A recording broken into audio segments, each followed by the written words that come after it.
thank you for being here. So, syempre, with that one, I'll be sharing to you my experience naman. I'll be sharing to you my experience as a film lifer, and I'll be 100% committed naman para ipakita sa inyo. So, thank you.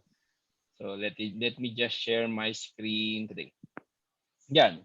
So, as I was talking kanina, full out. So, full out or all out career. So, just like you, um, being a financial advisor in Film Life. So I've been with Film Life for the last 7 years. Mag-8 years na ako this July.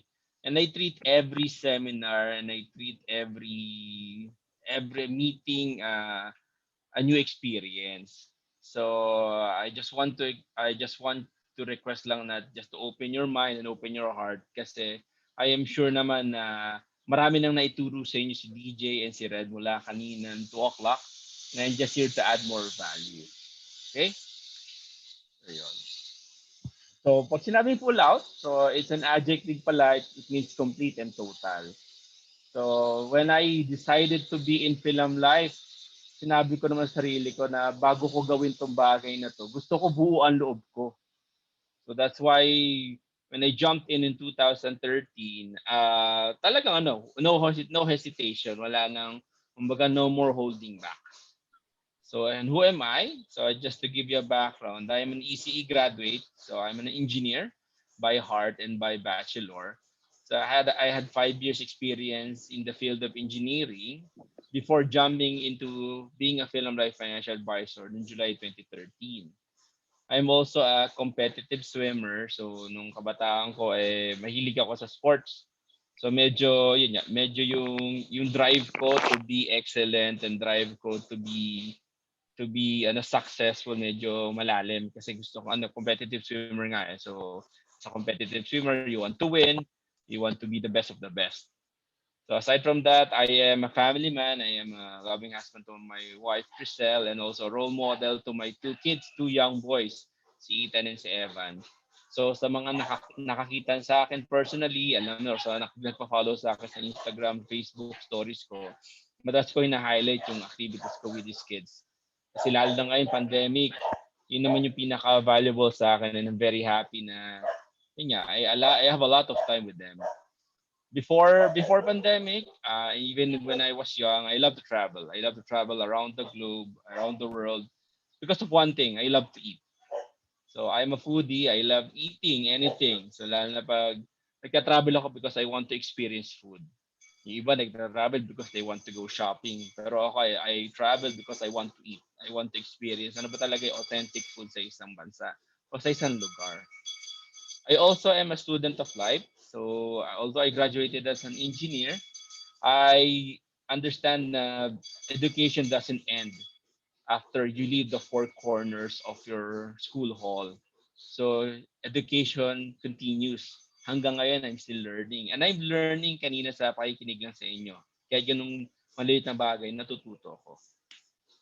So yan. So here's my family, or I call them my support system. So to give you a background, I am the youngest of two. Dalawa lang po kaming lalaki. Walang, yung brother ko sa kabila. My brother is a banker. So my sister-in-law is a doctor. My father is an accountant. Is accountant businessman. My mom is an educator, teacher. My wife is um, called Bachelor of Business Administration. Business Administration, yun ang course niya. And I'm an engineer. So kung titignan mo sa family namin, medyo ako lang aside from my sister-in-law, kaming dalawa yung nawala sa field of business and finance. So, pero kung titingnan mo, engineer, pero bakit nandito ako sa finance ngayon? Ang layo ng business. So, going back, starting when I was young, I always believed na I want to be an engineer. Kasi mahilig ako sa computer eh. So, yung mga batang nag-college ng 2001, so mga millennials like me, uh, mahilig sa computer, mahilig mag-computer games. Kami yung pinanganak na usong family computer, Sega, Game Boy, yan. So growing up, sabi ko, hilig ako maglaro. So I thought na pag nag-college ako, I want something na in relation din sa computer. But I want to have a degree or I want to have a license. That's why I took engineering. So when I graduated, I believe na yun nga, mga engineer daw yan yung mga gagraduate na pupunta ka sa ibang bansa. Kasi ang engineers naman, hindi naman daw talaga, lala ECE, mga ECE or electronics engineers, hindi naman daw talaga lahat sa Pilipinas na giging successful. Most of them go to abroad kasi as advanced ang technologies ng ibang bansa. So when I graduated, I took the career of being a I took the career of being an engineer, and then it took me 5 years. It took me 5 years of really exhausting my energy in the field of engineering. Yan. So before joining Film Life, ito lang naman po ang ito lang naman ang activities ko. These are my daily activities. So, workout or sports. So, mahilig po ako dahil nga sanay ako sa competitive swimming ng bata. Um, Even when I was working, nandiyan yung habit ko na kailangan ko maging active or gusto ko maging active. So, I do workout, I do a lot of sports, or minsan, pag wala naman, at least I make sure I have something productive for my body at the end of the day. Tapos after that, I work. And the third one is spend time with my family. So ito yung routine ko. Simple lang, no? Workout, sports, or tapos magwo-work, then pag-uwi sa bahay, spend time with the family. Next day, ganun ulit. So that's my cycle. So nothing extravagant, nothing spectacular. So talagang very basic. Kumbaga, nung binata nga, buhay binata. Okay. So, syempre, when I was working in 2000, I started working in 2008. So, naramdaman ko naman na parang naging routinary. Naging routinary din yung buhay ko. Parang paulit-ulit, workout niya, work, family, my time for myself, work, family, my time for myself. And then, kasi ganun talaga ganun ang routine ng isang single guy. And also, in my work, kumbaga walang exploration to excel or find a new experience in other work kasi ang alam mo very technical ka eh. And then one day, I remember in 2009, there was a training for one of our products na pinag-aralan namin sa work noon. And the trainer, when she was talking, nagpakilala siya, sabi niya, I'm based in Singapore. Tapos, Pilipina po ako. So parang doon ako nagulat. Wow, sabi ko, wow, Pilipina based in Singapore. And then teaching engineering stuff to Filipinos. So after that training in 2009, kinausap ko yung trainer. Sabi ko, parang na-curious ako, paano niyo po nagawa yung trabaho niyo? Ang sabi niya, pwede ka naman maging sales. Sabi niya, sales po ako, pre-sales. So they're the ones explaining the products to technical guys like us. So doon nag-spark yung interest ko na, okay, meron palang naging trabaho ang isang engineer, hindi lang pala technical, pwede palang maging sales. So in 2009, 2010, parang na-open yung mind ko na sinasabi ko sa sarili ko and also my family na gusto kong gusto kong makita yung sales naman. Pero hindi kagad nangyari. Kasi noong 2010, I was invited to a new job, medyo mataas ang posisyon, so managerial.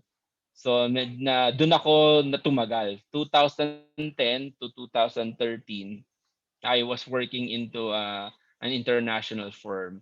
So tumaas ang posisyon, naging manager. I was earning around 50,000 to 60,000 a month. So malaking trabaho pero mas nawala yung social life. Although hindi naman gano'n kalaki yung social life ko. Parang mas lalong nabaon sa pagtatrabaho. And then in 2013, I was invited by my friend, yun si DJ. Sabi niya, bro, makinig tayo sa isang seminar. Sabi ko, anong seminar yan? Sabi niya, it's about sales eh. Di ba gusto mong maging sales? So si DJ, sabi niya, manok makinig ka lang. Sige. Sabi ko, sige, I'll listen to it. So I was invited in Tower Club. So in Makati. Bukas pa Tower Club noon. I think yata this time sarado na ata siya if I'm not mistaken. So yun. So in Tower Club, I was listening, in-invite ako, medyo naka-formal lahat ng tao. Parang ako medyo dressed down. Sabi ko, ayos to parang very formal na medyo na out of place ako. And then there were 3 speakers. I could still remember sino yung speakers na yun. The first speaker was Nina Solomon, Nina Anjover. The second was Reynold Gan. And the third speaker was our very own Rohal Morales. So they were talking about the freedom of their time, the freedom to have time for their family, the freedom to have time with their life, with their kids. At the same time, the freedom of helping. So, syempre parang nakita ko, wow, ang ganda nung career nila, ang ganda ng ginagawa. Freedom eh, parang yun yung parang for someone na stuck sa routine, parang gusto ko naman ng gano'n, may freedom. And then I was curious, ano kayong ginagawa? And then they said, they're doing Film Life. Yung pala, seminar na ina-attend ako, it's about being a financial advisor. So, syempre, uh, with that one, na-curious ako. Pero at the same time, medyo na-hold back ako. Sabi ko, wala akong idea. Wala akong idea sa insurance. Kasi wala akong experience eh. Actually, first time kong marinig ang Film Life at that time. So sabi ko, ano ba ang gagawin ng isang financial advisor sa Film Life? So after that meeting, sabi ko doon sa friend ko, si DJ nga, sabi ko, sige pag-iisipan ko. So it took me a while. So that was late 2012 or that was December 2012. So hindi pa agad ako nag-jump sa trainings. Kasi ganun kadalasan eh. Business BOP na pala yun ng Film Life pero hindi pa ako kagad nag-jump. Kasi walang program na ganito. Parang ang program nun eh, ika-attend ka ng trainings. Pero dahil medyo nag-hold back ako dahil wala akong idea, sabi ko, sige, wag muna. And then around May, doon na ako nag-start. Sabi ko, sige, I want to try it. Then I could remember before going there, I texted DJ. Sabi ko, bro, okay ba talaga dyan sa Film Life? Kasi I don't have an idea. And I could still remember what DJ told me. Sabi niya, if you have the heart to do this business, okay dito sa insurance. So parang doon pa lang, okay, sige, kung ganun pala, if I put my heart into this business, then I will know I will be successful. So I went to the road less traveled or I went to the insurance field. Bakit ko nasabing road less traveled? I could remember the first day na I was doing my Film Life. Siyempre, I was excited. Sabi ko, una, sales business na to eh. Sales na to, magbebenta eh. Yun naman talaga yung gusto kong gawin. Gusto kong ma-explore yun. And at the same time, dahil nga yung freedom of time, I have my freedom, also yung unlimited income, siyempre, I was excited to do it. I spoke to my parents. Sabi ko, pinakita ko na I'll be a film lifer. And then in breakfast, I could really still remember up to this point, July 2013, I spoke to my dad. Sabi niya sa akin, sabi ko, Dad, may kukwento po ko sa inyo. Even before ko pa makwento sa kanya na nasa film life na ako, sinabi niya sa akin, mag-usap tayo. Very serious, very serious. Alam mo yung tatay na very serious na parang galit. Sabi ko, mukhang magagalit to ah. Sabi niya, what are you doing? Nandiyan ka na sa field mo na manager ka, you're earning this amount of money, malaki ng kinikita mo, and then pupunta ka sa film life. Narinig ko mag-i-insurance ka. Oo. Alam mo, tignan mo tong umagang-umaga to, may pinakita siya sa akin policy at that time. Itong policy na ito, gulong-gulo ko sa insurance company na ito. Nagbayad ako noong 1989 and then in 2010, pinahinto nila akong magbayad. Kasi hindi ko na raw babayaran. Tapos nang bayaran. So hininto ko. And then after 3 years, 2013, I'm not kidding, 2013, pinagbabayad na naman nila ako. Tignan mo, ano ba namang company itong mga to? And then sinabi niya sa akin, ano nga pala ikukwento mo sa akin? Ay wala po. Sabi ko, Dad, sabi ko mag-i-insurance lang ako. Doon siya nagalit. Mag-i-insurance ka? Nakakwento ko lang sa iyo itong kalokohan na ginagawa ng insurance company nito. So, syempre, sermon after sermon, nagalit siya basically. So, I was rejected. So, I rejected in the way na he rejected the career that I want to choose. Pero syempre, nandyan eh. Nandyan na ako sa career na to. I continued. My mom at that time, kinukwento niya sa akin na sinasabi niya sa akin na buti na lang naging successful ka sa career mo, Hindi katulad ng ibang insurance agents, tawag nila insurance agents na may dalang attache cases, kumakatok-katok sa pintuan. Yun kasi alam ng mga magulang natin na 'pag insurance agents ka, kakatok ka sa pintuan tapos magbebenta ka ng insurance. And then nung nalaman niya na magiging financial advisor ako sa Philem Life, siyempre nalungkot, 'di ba? Parang bakit maggaganon ka, sinasayang mo yung career, sinasayang mo yung oras. So siyempre, nandun na ako, nakapag-decide na. So, rejection is there. I was rejected by a lot. I was rejected by my family. I was even rejected my then girlfriend, my wife na, my wife now. Nung time na yun, magnobyo pa lang kami. Sabi niya, bakit ka papasok diyan? Ang hirap ng buhay ng isang ahente, ng isang insurance. Pero regardless of that, I still continued kasi I believe in myself na gusto ko to and kaya ko to. So syempre, para naman mapatunayan ko and para mapanindigan ko yung ginagawa ko, I have to learn. I have to learn a lot of things. So learning the ropes. So I attended different trainings, different seminars, different coaching systems. And you are guys are blessed nga right now kasi may fast 2. Itong fast 2 to, this is an advanced learning. At nung kami nagsisimula pa lang kami nila DJ, nila Red, walang ganito. We have to, meron lang yung mga basic trainings na binibigay ni Film Life. Yung iba, kailangan pang bayaran. Kailangan magbayad para magkaroon ka ng additional knowledge. So I learned that up. I paid a lot of seminars just to learn paano ba magbebenta, how to address rejections, how to make the sales, how to attract bigger clients, how to attract corporate clients. Yung mga gusto kong ganung trainings. So, syempre, aside from that, hindi na pwedeng attend. You must study, you must practice and repeat. So ito yung mga some of the trainings and seminars na ginawa ko at that time. Syempre. So this is one of our trainings. So syempre, I'm present when it comes to our, what do you call this, when it comes to our meetings.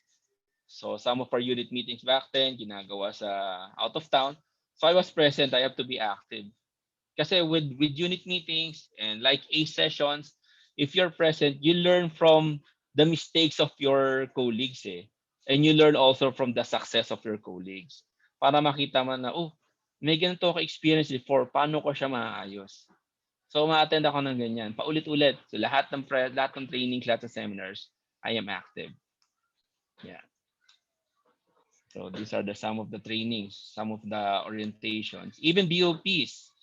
Ang BOP, sabi mo, umattend ako ng 2013. Kahit na may BOP sa PhilAm, I still attend. Kasi it refreshes me It refreshes me on our advocacy as financial advisors. Yeah. So I also talk to mentors or coaches para matuto more on how to address people, on how to talk to people. Yeah. This one is one of the while searching for trainings, this is one of those things na I found out. This is back in 2017. So it says that Pinoy spent the longest time on social media in the world in 2017. This is an official report by Entrepreneur. So given this one, dito ko nakita na ang mga Pilipino pala active sa social media. So with this one, dapat makita natin direction natin. Hindi lang tayo focused on talking to them one-on-one or finding clients through calling. We must also adapt to the changes. And given right now that pandemic and Film Life is being able to sell digitally right now, so we must be the front line or the frontiers for these kinds of direction, digital selling. Kasi advantage natin yan We can sell end to end using our iPOS, di ba? So yan. Aside from that, I also look for mentors. Kanina nga binabanggit ko, one of my mentors is Rohel. Yan. Lahat ng mga MDRTs ng Starbright, nakita niyo yung nasa upper left corner, lahat yan from Starbright. The advantage of having MDRTs na kasama po sa Film Life, Starbright, ang advantage yan you don't have to pay to be mentored. You just have to talk to them, invite them for coffee. Nakita nyo si Nina, sumabay lang sa akin sa kotse yan. Pagsabay sa kotse papunta sa Makati, natuto na ako sa kanya kasi nagturo na siya. So, ganong klase yung mga mentors natin dito. You have the advantage. You just send them a message. Kaya huwag kayo mahihiya. Just talk to them. Hindi naman nangangain ng tao yung mga yan. And they're very friendly. Yan. So, this business, I found that this business is a business with a heart. Meaning, yun nga, I go back to what DJ is telling me. Dahil yung product natin, we're not just selling to them a plan. We're giving them a hope or a promise that if something happens to them, we will take care of their family. That's our advocacy as financial advisors. Also in this business, nakita ko na you can build an awesome and dynamic team. You can build members or you can recruit members na gusto mo makasama. So dito yung mga team members namin, mga kaibigan din namin. Si DJ was my classmates back in college. Si Christine is his sister. Si iba dito, classmates niya. So magkakaibigan. So at least kilala mo, yung mga gusto mo makasama dito, talagang gusto mo kasama. Di ba? So learn from mentors, be one like them. So what I said, just like what I said kanina, these mentors will help you so they can so that in the future you can be like them. Kasi yung mga mentors ng film lifers, they want you to be successful like them. So rewards, awards, and incentives. Dito po, yan, hindi naman nauubos ang rewards, awards, and incentives natin. Even nga, dati yung Garmin, pinamimigay, basta mahit mo lang yung target.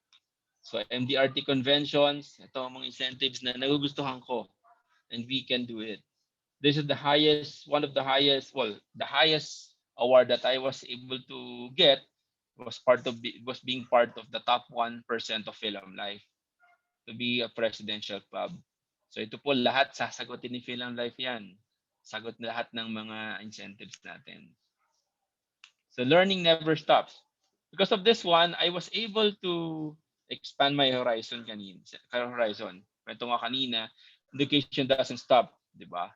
So because of Film Life, I was able to do my MBA.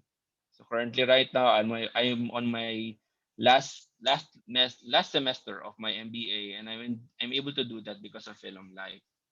Yan, so I'm learning, I'm being able to connect to other people. Some of these people are my friends already, and some of them are my clients as well. Yan. So because I love being with my family and love being able to spend time with my kids, dito nabuo yung Ethan Evan Tatay Bonding. So dahil sa pandemic, mas naging close kami dahil kakasakasama kami araw-araw eh.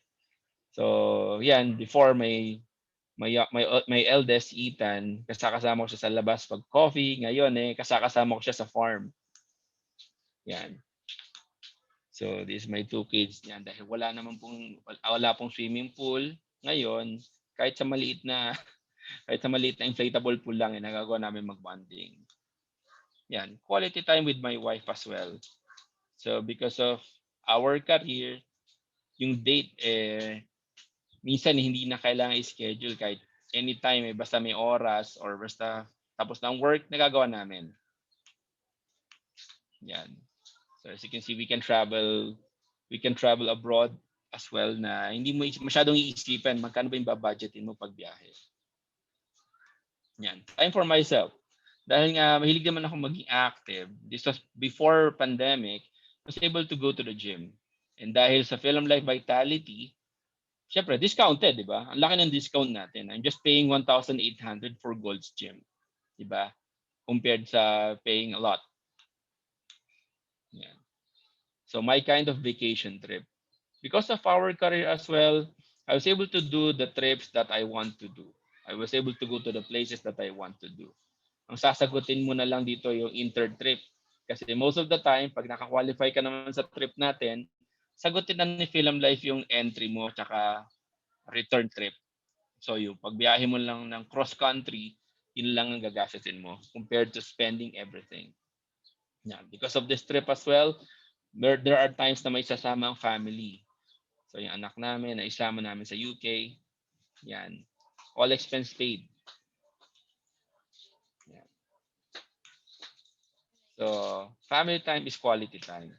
I always believe that if you're doing what you love, your family time, you will have a lot of time with your family na quality. Hindi lang yung basta nag-stay ka lang sa kasama family mo. and hindi kayo productive. Yan, patapos na po ang presentation ko. So this is one of the things that I learned from one of our previous presidents, Mr. Bobby Madrid. Yung nakwento niya before na sabi niya, if you're doing your career, isipin niyo na lang, would your family be proud of what you're doing right now? Yun yung sabi niya sa amin. And that is something that struck me the most. Is my family proud of what I'm doing? And I know and I believe with Film Life, what we're doing is something valuable. And their family is proud that we are helping others as well. So that's it. So thank you for listening. Thank you for the time.